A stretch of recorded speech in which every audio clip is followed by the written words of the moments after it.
Hi, welcome back to my channel and another episode of Cooking for the Yum of It. Today I am going to be making slow cooker Hawaiian meatballs using a recipe my mother was quite fond of. I don't know where she got it. She clipped it out of some magazine back in the 1970s. I don't remember if it was Family Circle or Good Housekeeping or Women's Daily. I don't remember which one it was, but she's quite fond of the recipe, and she wrote to my grandmother about it, sent her the clipping, and which my grandmother then wrote down on a little 3x5 card, and it's good for the meatballs, which I'm going to be using it with. It can also be used as a Hawaiian barbecue sauce for barbecuing spare ribs or chicken, whatever you like. It's really a very versatile, flexible sauce. So let's get started. Now, the first thing we do is empty 3 pounds of frozen meatballs into the slow cooker. If anyone says you're not really making meatballs because you are using frozen, tell them what I say. I mean, I don't lay the eggs, but I still take credit for making the omelet. And one 20-ounce can of pineapple chunks. That's step 1.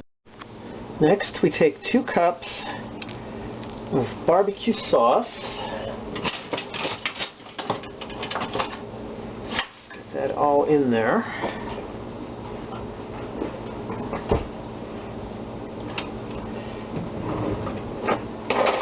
Here's a little trick you can do. Another item we need is 1/4 cup soy sauce. So you take another measuring cup, measure out the soy sauce,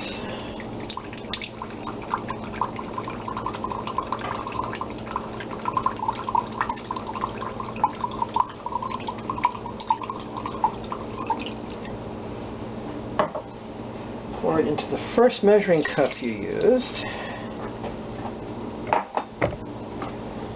You can whisk that around. It's like when you add a little bit of water to the jar of spaghetti sauce after you've poured it into the pot. It helps get the sauce that clings to the inside of the jar. You paid for the sauce, you might as well get it all. Okay, we're going to need a little bit more. So, we use our little scraper here.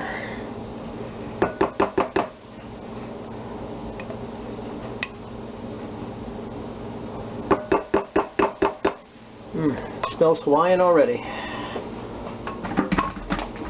Next, we take 1/4 cup of, you can use either rice wine vinegar or apple cider. And I am out of the rice wine variety, so I will be using apple cider.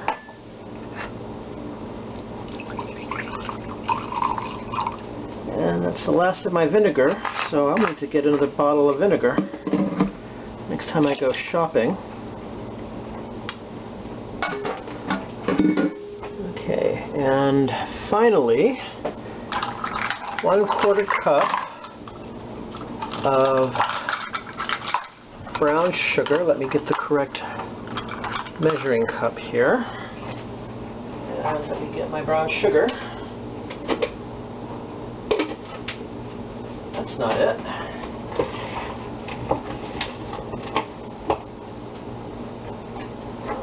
It's going to be it.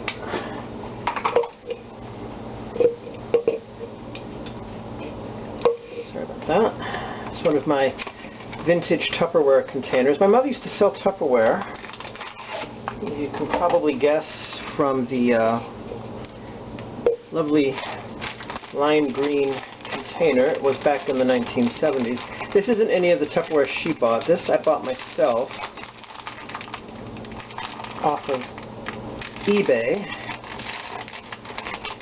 You get a lot of really, pardon my hand.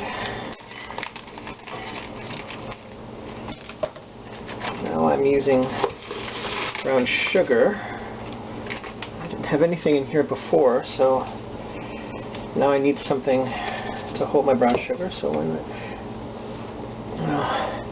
one thing you need to about brown sugar is you need to compact it till you have the right amount. There it goes. And my hands have been cleaned. I never cook with dirty hands. Okay, now after the brown sugar, now you can either use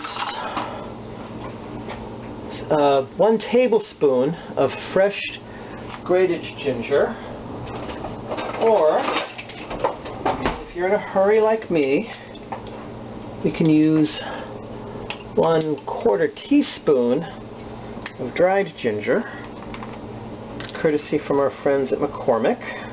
Well, not courtesy, I had to pay for this.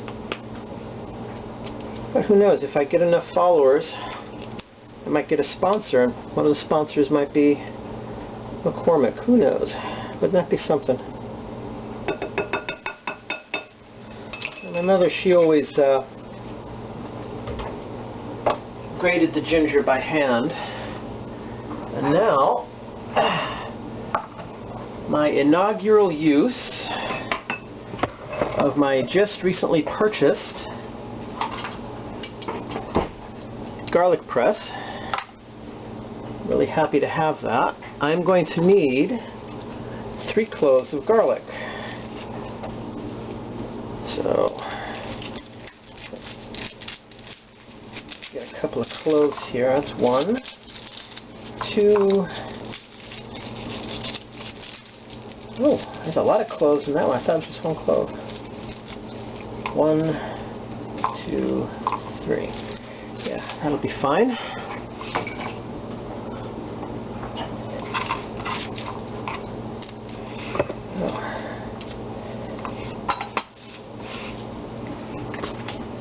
Excuse me.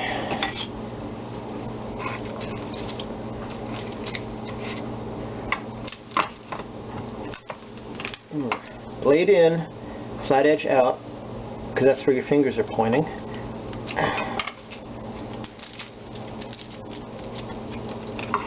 And as always, get rid of that little dried tip part, which I do not want in my food.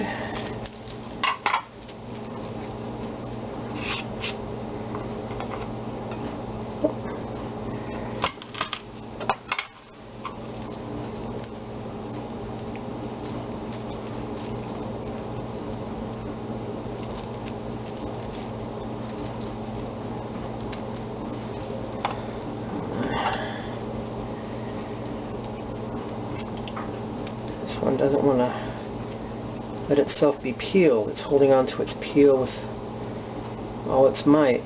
But I'm stronger than a clove of garlic.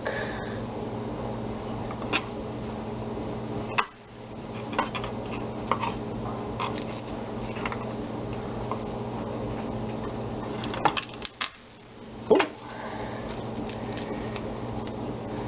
That one got crushed.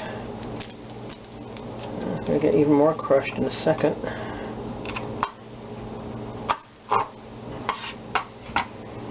Okay, like I said, this is my first time using this. I tried using a lime press, as a friend of mine pointed out. I didn't know what it was.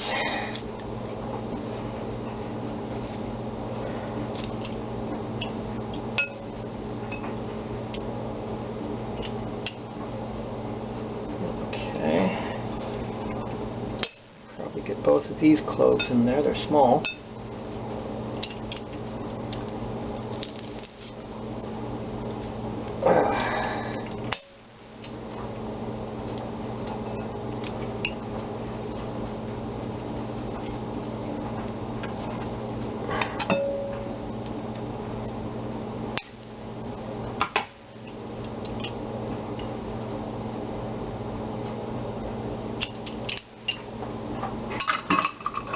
Now we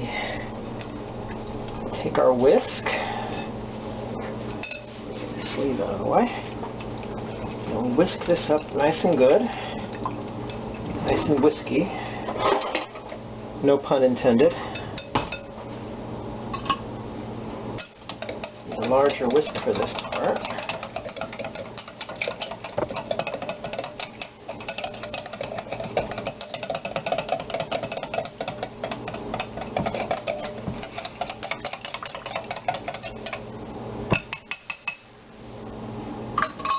Now, let me reposition a few things.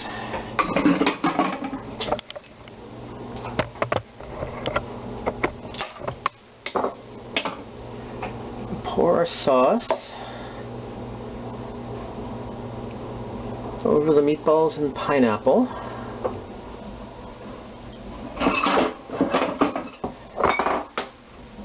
Oops, sorry about that. Fortunately, I knocked over the bottle of soy sauce, but fortunately it didn't break.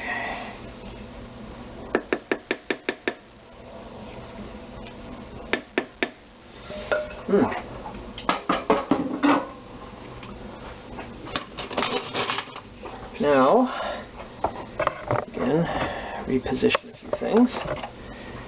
Gently toss our meatballs and pineapple. One thing I am rather one of the other ingredients, it's optional, used only for a garnish, but I like adding it, but I was not able to find at the grocery store when I went shopping for the ingredients, is sesame seeds.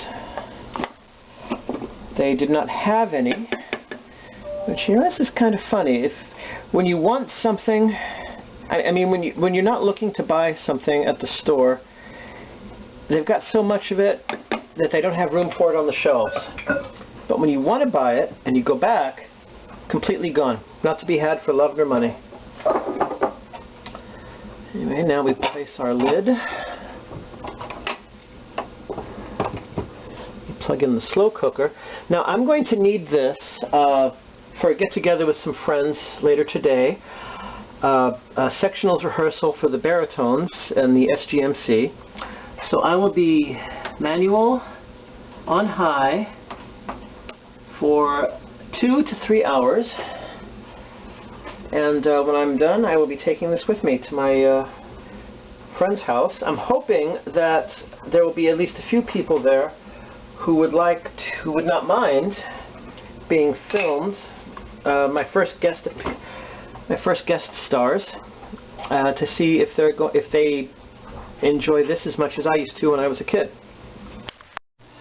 So I will see you soon, and hopefully, cross fingers, everything goes well. Well, here is another reaction to the meatballs. This is my friend Joseph. It's his house we're having this rehearsal in.